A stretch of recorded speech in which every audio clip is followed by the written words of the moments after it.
Please আপনি বলুন। আমাদের দলের সবাইকে শান্ত থাকতে অনুরোধ করছি। আমাকে বলতে দিন, আমি প্রত্যেকটা কথার উত্তর দেব। প্লিজ। গণতান্ত্রিক অধিকার সবার আছে। আমি কোনটা মিথ্যে আর সত্য বলবো, আপনার কাছ থেকে জ্ঞান নেব না। আমি আপনাদের প্রথমেই বলি যে আমি, sir, on behalf of West Bengal people, a model bill and historic bill, the Aparajita Women and Child West Bengal Criminal Laws Amendment Bill 2024 কে সম্পূর্ণভাবে সমর্থন জানাতে আপনার অনুমতিতে আমি এখানে সমর্থনে কয়েকটি কথা বলতে এসেছি। আমি অপোজিশন লিডার যেগুলো বলেছেন, পয়েন্ট রেজ করেছেন, আমি প্রত্যেকটার উত্তর দেব। তার জন্য ধৈর্য ধরে আপনাকে শুনতে হবে। আমি প্রথমেই বলি, মাননীয় অধ্যক্ষ, সকল মাননীয় সদস্যা, এই সভার এবং বাইরেও যারা আছেন, জানতে পাচ্ছেন, শুনতে পাচ্ছেন, প্রেস মিডিয়া সহ, তারা আমার বিরোধিতা করলো, আমি কিন্তু তাদের বিরোধী নই। আমি তাদের সকলকে, অ্যাসেম্বলির সব স্টাফেদের সকলকে, সেক্রেটারি জেনারেলের থ্রুতে, অ্যাডমিনিস্ট্রেশনের যারা আছে, প্রশাসনের যারা আছে, সকল ভাই বোনেদের আমি ধন্যবাদ জানিয়ে আমি বলবো, মেয়েদের অধিকার রক্ষার লড়াইয়ে আমি যখন দিনটা ঠিক করেছিলাম স্যার, আমি তখন নিজেও এটা আমার নলেজে ছিল না, কিন্তু হিস্ট্রি রিপিটস ইটসেলফ। একটা কথা আছে, ইতিহাসের পুনরাবৃত্তি হয়। মেয়েদের অধিকার রক্ষার লড়াইয়ে আমি যখন এটা বলছি, আমার গায়ে কাঁটা দিচ্ছে, তার কারণ এটা আমার আবেগ হচ্ছে। আপনারাও শুনলে আপনাদের গায়েও কাঁটা দেবে ঘটনাটা শুনলে। মেয়েদের অধিকার রক্ষার লড়াইয়ে 3রা সেপ্টেম্বর একটি ঐতিহাসিক দিন। আজ থেকে 43 বছর আগে 1981 সালে আজকের দিনেই ইউনাইটেড নেশনস মেয়েদের অধিকার সুরক্ষিত করার জন্য, তাদের বিরুদ্ধে সব বৈষম্য দূর করার জন্য চালু করেছিল the convention on the elimination of all forms of discrimination against women. সংগঠিত হয়েছিল ইউএন এর আন্তর্জাতিক নারী বৈষম্য বিরোধী কমিটি, এবং সেই দিনটা আজকের দিনের সাথে মিলে যাওয়াতে আমি ইউনাইটেড নেশনসকে অভিনন্দন জানাচ্ছি। এবং বিশেষ করে নারী সুরক্ষার স্বার্থে আমাদের মা বোনেরা, ভাইয়েরা যে লড়াই করছেন, সিভিক সোসাইটি থেকে শুরু করে ছাত্রছাত্রীরা, আমি সবাই, আমার লাইনে আসতে অনেক টাইম লাগবে, আপনার ট্রেনটা বেলাইন হয়ে গেছে, ওটা সামলান আগে। আমি আপনাদের বলি, আমি সবাইকে অভিনন্দন জানাচ্ছি। আমি অভিনন্দন জানাচ্ছি, এটা অভিনন্দন নয়, আমার সমবেদনা পরিবারকে জানাচ্ছি, নির্যাতিত পরিবারকে। তার নাম তো নিতে পারি না, যে মেয়েটি নির্যাতিত হয়েছে তার জন্য আমি শোক জ্ঞাপন করছি। সাথে সাথে সারা ভারতবর্ষে যারা ধর্ষিতা হয়েছেন, যারা নির্যাতিত হয়েছেন, তাদের সকলের বিরুদ্ধে যে অত্যাচার হয়েছে, সেই অত্যাচারের করুণ কাহিনী আপনাদের একটি কথাতেও আমি শুনলাম না। তাদের সকলের ব্যাপারেও এই সভা শোক জ্ঞাপন করছে, এটা আমি আবেদন করব এবং তাদের পরিবারবর্গকে সমবেদনা জানাচ্ছি। ধর্ষণের মতো নিকৃষ্ট, নৃশংস, নক্কারজনক ঘটনার ক্ষেত্রে অত্যন্ত দ্রুত পুলিশি অনুসন্ধান ও বিচার প্রক্রিয়া সম্পূর্ণ করে দোষীদের কঠোর শাস্তি দেবার কথা আমরা বলছি। কেন বলছি তার নিশ্চয়ই কতগুলো কারণ আছে। যে কোনো সুবুদ্ধি সম্পন্ন মানুষই কোন রকম শর্ত ছাড়া নিঃশর্তভাবে এই বিলকে সমর্থন করবে আশা রাখি। ধর্ষণ মানবতার বিরুদ্ধে এক বড় অভিশাপ। ধর্ষকের নির্মম শাস্তি প্রাপ্য। যে সমাজে মেয়েরা ভালো থাকে না, সে সমাজ কখনো ভালো থাকতে পারে না। আমি বিদ্রোহী কবি নজরুলের ভাষায় বলি, বিশ্বে যা কিছু মহান সৃষ্টি চিরকল্যাণকর, অর্ধেক তার করিয়াছে নারী, অর্ধেক তার নর। মনে রাখবেন, আমার নিজেরও মনে রাখবেন, আমি মনে করি পারিবারিক কাউকে আমি একজনকে হারিয়েছি। যখনই এ ধরনের ঘটনা ঘটে আমার কলম দিয়ে লেখনী বেরোয়, দেখবেন একটি আমার কবিতার বই আছে, তার হেডিংটা আছে সে নেই। দিল্লিতে যখন অভয়াকাণ্ড হয়েছিল তার নামেই আমি ওই বইটি অর্পণ করেছিলাম। যতদিন এই তদন্তভার কলকাতা পুলিশের হাতে ছিল, মেয়েটি মারা গেছে 9 তারিখে, 9 আগস্ট। আমি সেদিন ঝাড়গ্রামে ছিলাম। তার ডেড বডি দাহ হয়েছিল রাত্রি 2:12 এরকম টেন্টেটিভলি নাগাদ, অর্থাৎ 3 তারিখ, এই 10 তারিখ। 12 তারিখে আমি নির্যাতিতার বাড়িতে গিয়েছিলাম। এবং যেদিন মারা যায় সেদিনও আমি ফোনে তার সাথে, তার বাবা মার সাথে কথা বলেছিলাম। আমাকে সিপি স্পটে ছিল, ধরিয়ে দিয়েছিলেন। আমি যখন গিয়েছিলাম নির্যাতিতর বাড়ি, তার আগে যিনি তদন্ত করছিলেন সেই অফিসারকে total audio, video, CCTV footage সবকিছু দিয়ে তার বাবা মার কাছে পাঠানো হয়েছিল, যাতে তারা সবটা জানতে পারেন, বাইরে প্রচার না করে। আমি যখন তার পরিবারের সাথে কথা বলি, তাদের আমি পরিষ্কার বলে এসেছিলাম, আজকে মঙ্গলবার, এই আজকে সোমবার, সম্ভবত আমি সোমবারই গিয়েছিলাম, সোমবার, যে আপনারা আমাকে রবিবার পর্যন্ত সময় দিন। যদি আমরা টোটাল তদন্ত করে সবাইকে অ্যারেস্ট করতে না পারি, যারাই যুক্ত, তাহলে আমি নিজে সোমবার, আগামী সোমবার, রবিবার পর্যন্ত দেখে আমি সিবিআই এর হাতে কেস তুলে দেবো। আমি নিজে গিয়ে বলেছিলাম, তারা বলেছিলেন ঠিক আছে। আপনারা মনে রাখবেন, দ্রুত দোষীদের খুঁজে বার করার জন্য পুলিশ 12 ঘন্টা টাইম নিয়েছিল, যে মেন অ্যাকিউজটাকে অ্যারেস্ট করবার জন্য, এবং 164 জনের একটা সাইবার ক্রাইম টিম তৈরি করা হয়েছিল সমস্ত খতিয়ে দেখার জন্য।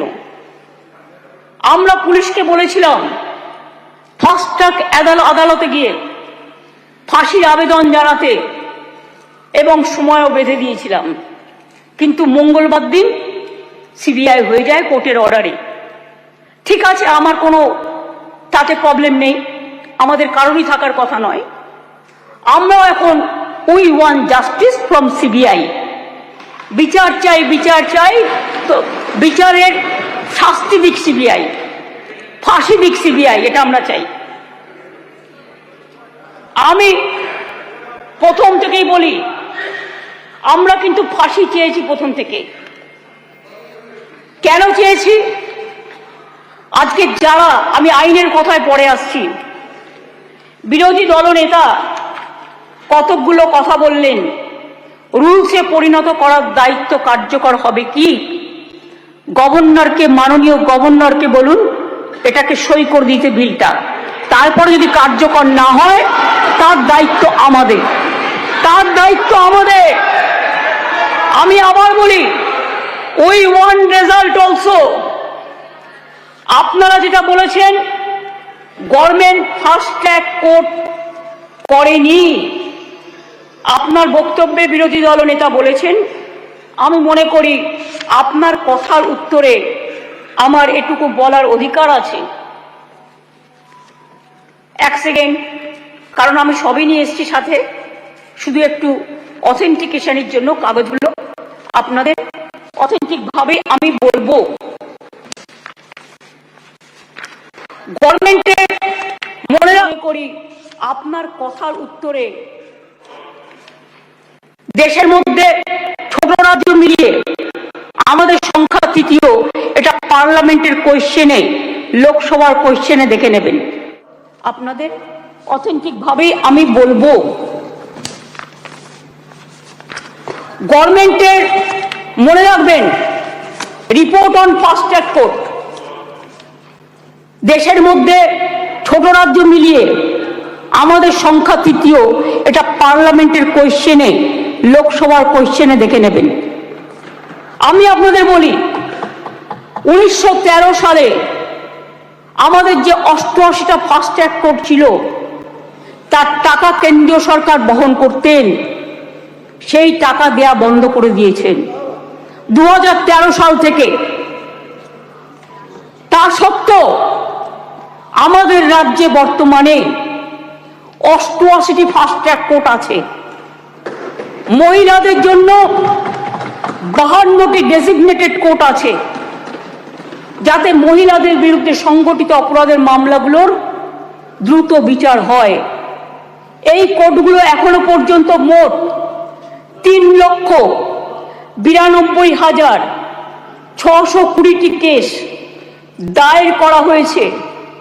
তার মধ্যে 3,11,479টি কেসের ডিসপোজাল এর মধ্যেই হয়ে গেছে। মহিলা সংক্রান্ত 7,000 কেস কোর্টে পেন্ডিং আছে, আমাদের কাছে পেন্ডিং নেই। এটা হলো ফাস্ট ট্র্যাক কোর্টের ব্যাপার বলি।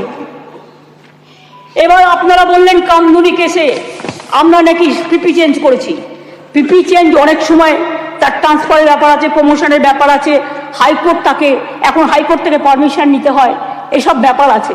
আমি টেকনিক্যালিটিসের মধ্যে ঢুকছি না। কিন্তু আমরা কি করেছিলাম, ইনসিডেন্ট ঘটেছিল 7 June 2013। Charge sheet submitted by CID within 3 weeks 28 June 2013। Supplementary charge sheet দেওয়া হয়েছিল 10 জুলাই 2013। কিন্তু কোর্ট পাস্ট জাজমেন্ট এটা আমাদের হাতে নেই 30 জানুয়ারি 2016। কোর্টটা তো আমাদের হাতে নেই, কোর্টটা তো আপনাদের হাতে আছে। এটা আপনাদের একটু ভালো রোল প্লে করুন, এটা আপনাদের কাছে আমি রিকোয়েস্ট করব। আমি আপনাদের আবার বলি, ইয়েস অ্যাবসলিউটলি, আমি আপনাদের বলি যে আমরা ফাঁসি চেয়েছিলাম, কিন্তু কোর্ট সেখানে কি শাস্তি দিয়েছিলেন? কোর্ট দিয়েছিলেন 3 were charged under trial court passed judgment on 30 January 2016, where out of 8 living accused, 1 accused expired during trial. 3 were charged with the death penalty. 3 were charged with life imprisonment and 2 were acquitted. The state appealed before High Court against the acquitted of 2 accused persons, যাদের ছেড়ে দেওয়া হয়েছিল তার বিরুদ্ধে। Trial court convicted person also appealed before the Honorable High Court. High Court passed judgment 6 October 2023।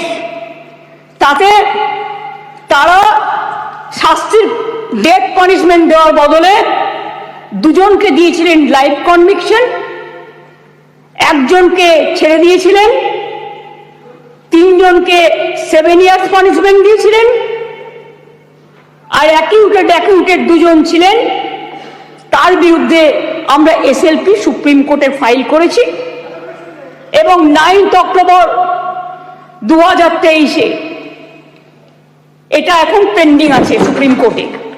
এটা আপনি আমাকে জিজ্ঞেস করেছিলেন রিগার্ডিং ফাস্ট ট্র্যাক কোর্ট এবং কামদুনি। আপনার উত্তরে এগুলো কোশ্চেনের উত্তর আমি এগুলো জানালাম, কারণ এটা আমার জানানোর অধিকার এবং দায়িত্ব। কারণ আমি মনে করি অপোজিশনেরও একটা দায়বদ্ধতা আছে সরকারকে তার কোশ্চেনের উত্তর দেওয়া। 3, আপনারা অনেক কথা বলতে বলতে হঠাৎ বলে ফেললেন ট্রেনেও রেপ হয়েছে। ট্রেনটা কার দায়িত্বে? রাজ্য সরকারের।